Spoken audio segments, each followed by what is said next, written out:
할렐루야. 오늘 이 새벽도 고난주간을 통해서 주님의 은혜가 있기를 간절히 소망합니다.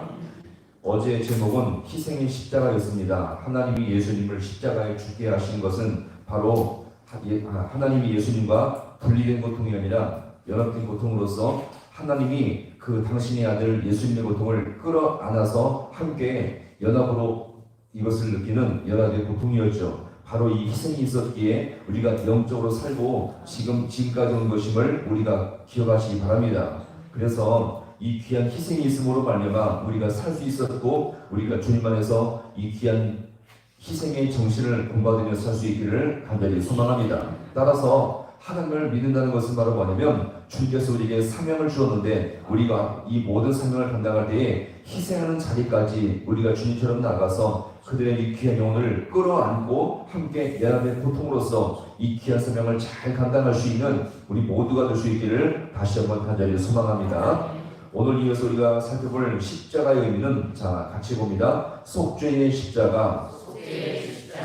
예수님께서 십자가를 지신 가장 절정이요 가장 중요한 목적은 바로 속죄를 위한 것이었습니다. 바로 우리의 무엇을요? 우리의 죄를 용서해 주시기 위함이었죠. 우리의 인간의 죄를 용서하고 하나님의 진노를 피하도록 하는 가장 중요한 은혜가 바로 우리의 죄를 용서해주는 속죄의 십자가가 있었기 때문에 우리가 주님 앞에 구원받았음을 우리가 여기서 볼 수가 있습니다. 이렇게 구약에서 속죄의 계명을 잘 보여주는 장면이 바로 오늘 이 본문의 아사셀 염소의 사건이거든요. 이제 이스라엘 백성은 출애굽해서 40년을 출발하기 전에 시내산에서 영적 재정비의 시간을 가졌죠. 이때 모세는 시내산에 올라가서 주님 앞에 율법과 계명의 말씀들을 받게 되었습니다. 그리고 이것을 백성들에게 전해주는데, 오늘 그 중에서 한 가지 본문의 이 말씀이 바로 오늘 속죄일 규례가 바로 오늘 이 본문의 말씀이거든요. 이 속죄일 규례는 1년에 한 번 온 백성이 죄를 용서받아 정결케 되는 그런 규례였습니다. 어떻게 보면 이스라엘 백성 중에서 1년 중에서 가장 정결하고 가장 거룩하고 흠이 없는 상태가 바로 이 속죄일 규례였죠. 왜요? 무엇을 씻기 때문에? 죄를 씻기 때문에 온 백성이 가장 거룩한 날이 되었던 것입니다. 그런데 잘 보세요. 하나님은 이미 백성들에게 죄를 지으면 죄를 씻으라고 속죄제의 규례를 이미 주었습니다.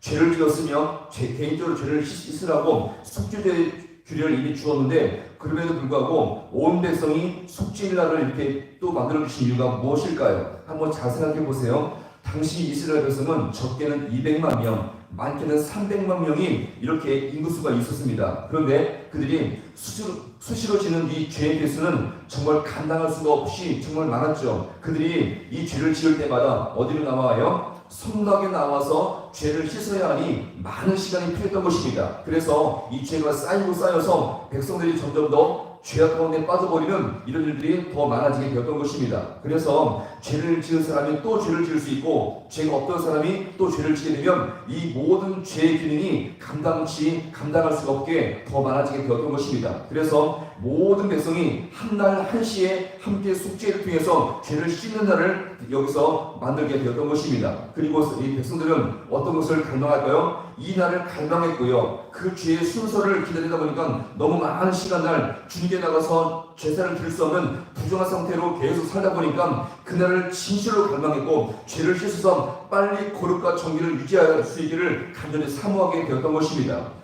이때 사용된 제물이 바로 아사셀 염소였죠. 이 아사셀은 무슨 뜻이냐? 같이 봅니다. 버림받다. 이 아사셀 염소는요, 버림받다는 의미로서 이때 염소가 2마리가 사용되는데, 한 마리는 제사의 제물로 사용되어 바치고 나머지 한 마리는 제사장에 데려다가 그 염소의 머리에 안수를 하게 되어집니다. 이 안수가 의미가 무엇일까요? 안수했다는 것은 바로 뭐냐면, 지금 이 염소에게 이스라엘 백성 모든 죄가 이 염소에게 어떻게 했다? 옮겨졌다, 전가되었다.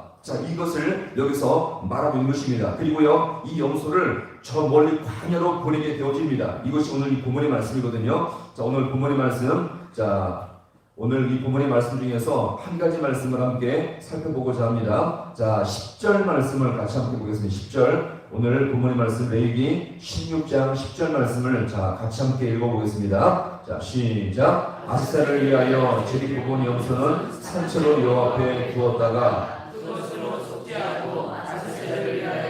광야로 보낼지니라. 아멘. 자, 이 버림받은 염소, 다시 말해서 아세셀 염소는 자, 안수를 받은 다음에 자, 이스라엘 백성의 모든 죄를 다 짊어지고 어디로 보낸다고요?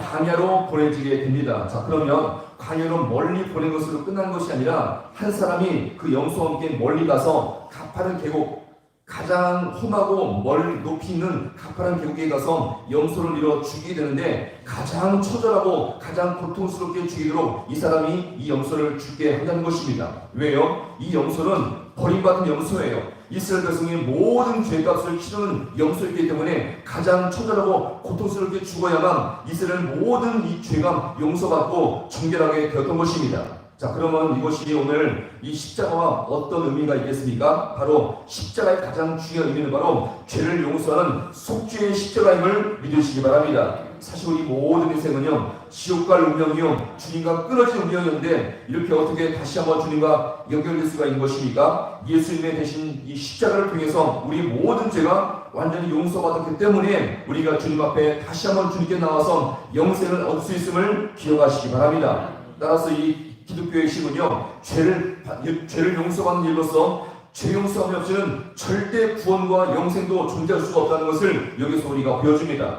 교회를 얼마나 오래 다녔느냐, 여러분이 교회에서 얼마나 많이 인정받느냐, 심지어 여러분이 교회에서 직분이 무엇이냐, 여기에 상관이 없다는 것입니다. 여러분이 아세셀처럼 예수님께서 십자가에 죽으신 그 죽음이 내 죄를 위한 것임을 믿고 체험할 때에 진정한 주님의 자녀가 될 줄로 믿으시기 바랍니다. 그래서 한 사람이 가장 먼저 하나님을 믿는 성도의 이 신앙생활의 시작은 어떻게 될까요? 교회를 나올 때부터 신앙생활의 시작이 아니라 바로 하나님 앞에서 십자가 앞에서 죄 용서를 받고 거기서 영적 변화를 우리가 받을 때에 진정한 주님의 자녀가 될 줄로 믿으시기 바랍니다. 그 죄가 내 죄를 사하신 것이며 그 주님을 붙들 때에 그 또한 그 주님을 평생 붙들며 의지하며 나갈 때에 우리가 주님 안에서 진정한 영적 자녀의 삶을 살아갈 수가 있음을 우리가 분명히 기억하시기 바랍니다. 왜요? 그 십자가 안에서 내 진짜 영적 정체를 여기서 우리가 발견하게 된다는 것입니다. 십자가로 구원받고 평생 우리가 순간순간마다 십자가를 붙들 때 우리가 그 안에서 정말 주님 없이는 살 수 없는 진정한 연약한 인생을 여기서 우리가 볼 수가 있는 것입니다.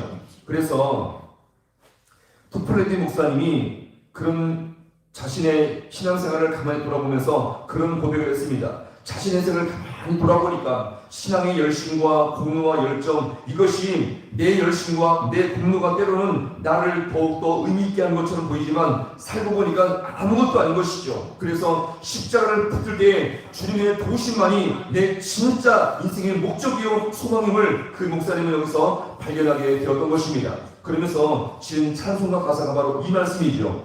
빈손 들고 앞에 가 십자가를 붙드네 의가 없는 자라도 도와주신 바라고 생명샘에 나가니 나를 씻어 주소서. 빈손 들고 앞에서 십자가를 붙들 때에 내 열정과 내 열심, 내가 그렇게 고생하며 십자가를 붙들었지만 내 열정과 내 공로가 아무 의미가 없으며 의가 없는 자일지라도 그 십자가를 붙들 때에 주님께서 우리를 영적으로 도와줄 줄로 믿으시기 바랍니다. 따라서 우리의 모습은 구원받아서도 여전히 죄성이 많으며 허물도 많고 죄악덩어림을 우리가 여기서 볼 수 있습니다. 구원받을 인생이지만 여전히 우리는요 폐역하고 교만하며 더욱더 무지할 때가 얼마나 많이 있습니까? 그래서 우리는 일평생 매 순간만이 아니라 일평생 주님 앞에 나와서 내 자신의 진짜 영적인 모습은 십자가를 붙들 때 내 진정한 모습을 볼 수가 있으며 거기서 우리가 진정한 주님의 도우심을 맛볼 줄로 믿으시길 바랍니다. 그래서 우리는 십자가를 붙들 때 주님께서 어떻게 말씀하십니까? 우리 인생의 무거운 짐과 많은 것들이 있을지라도 우리가 주님께서 우리에게 허락하신 말씀이 무엇입니까? 수고하고 무거운 짐진 자들아 다 내게로 오라 내가 너희를 쉬게 하리라. 왜요? 예수님은 모든 죄의 짐을 다 질 수 있으며 그 주님께 죄 짐을 우리가 맡길 때에 우리 모든 인생의 짐은 가벼워지며 영적 자유함을 얻을 줄로 믿으시기 바랍니다. 살아가다가 힘들고 어려울 때마다 십자가를 붙드시고